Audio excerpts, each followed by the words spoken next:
there's a big difference. When I was out there practicing, doing volunteer work, I was so confused myself on the numbers. People dying with COVID versus from COVID. And we still don't have that message, and I think that's what I hear you saying as well. How many people died from COVID versus with COVID is a different answer. The situation today is so different when this monster virus was made in a laboratory in Wuhan, China, and none of us had ever seen this virus, and we had no immunity to it.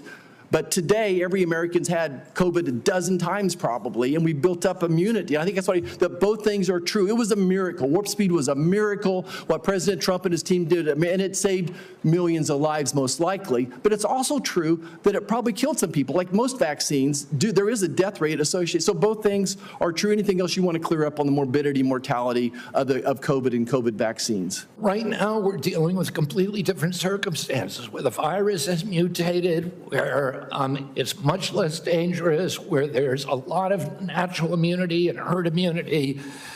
And so the calculus is different and it's complicated. And, if you just want to turn everything into a soundbite, it makes it, you can't have a grown-up conversation. But, there were more reports to VAERS, which is the only surveillance system that we have, of injuries and deaths from that vaccine that all vaccines put together in history. So we have to acknowledge that there was a cause.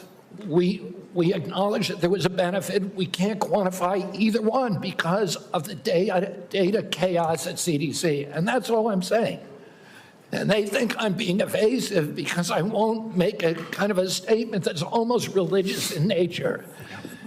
Did it save 1 million lives? Well, there's no data to support that. Or maybe data, there's no study, there's modeling studies, there's faulty data.